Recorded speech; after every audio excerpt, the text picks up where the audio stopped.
আজকে একটা স্টাফ পরোটা তোমাদেরকে দেখাবো। এটা কিন্তু একটা শেফের ভিডিও দেখে নেওয়া, তো আমি আমার মতো করে করেছি। এটা কিন্তু দারুণ খেতে হয়, চলো তোমাদের দেখাচ্ছি। একটু অদ্ভুত কিন্তু এই স্টাফিংটা।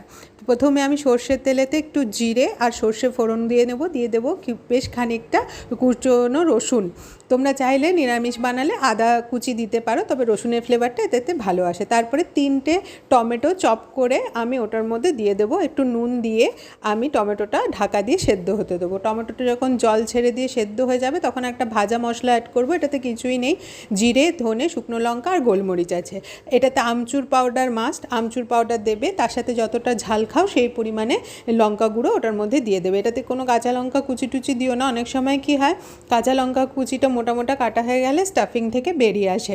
তো এটাতে না চিড়ে স্টাফ হবে, হ্যাঁ চিড়ে। এটা কিন্তু দারুণ হয় খেতে, এটা তোমরা ভেবো না চিড়ে স্টাফ করলে কেমন লাগবে খেতে। তো প্রথমে এটা চিড়েটা ধুয়ে আমি একদম নরম ভিজিয়ে রাখবো, যতক্ষণ না একদম নরম হয়ে যাচ্ছে, মানে হাত দিয়ে স্ম্যাশ করলে একদম নরম হয়ে যাবে ওরকম। তারপরে ওই টমেটোর যে মশলাটা তৈরি করেছি সেটা ওটার মধ্যে দিয়ে দেবো বেশ খানিকটা পেঁয়াজ কুচি। পেঁয়াজ কুচিটা যত বেশি দেবে তত এটা খেতে ভালো লাগবে। আর দিয়ে খুব ভালো করে এরকম করে মেখে নেব চিড়েটা। দেখো একদম এটা যত মেখে একটু রেখে দেবে 10 মিনিট মতো, তাহলে দেখবে আরও শুকনো শুকনো হয়ে গেছে। দিয়ে নর্মাল পরোটার ডো আর চিড়ের বলগুলো এরকম করে নিয়েছি চিড়ের স্টাফিংয়ে। এবার আমি স্টাফ করে নেবো। এটা স্টাফ করার একটা পদ্ধতি আছে, সাইডেরটা একটু পাতলা করে নেবো, ভেতরেরটা মোটা রাখবো, ভেতরের অংশটা দিয়ে এরকম করে আস্তে আস্তে আমি একটু বড় লেচি করেছি।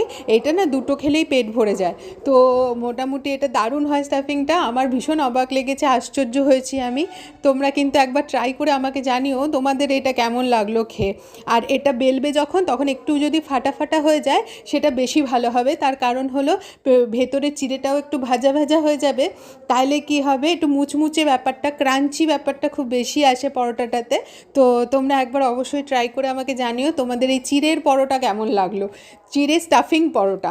চিড়ের পরোটা তো এমনি হয়ই, তো কিন্তু চিড়ে স্টাফ পরোটা এটা কেমন লাগলো সেটা আমাকে জানিও।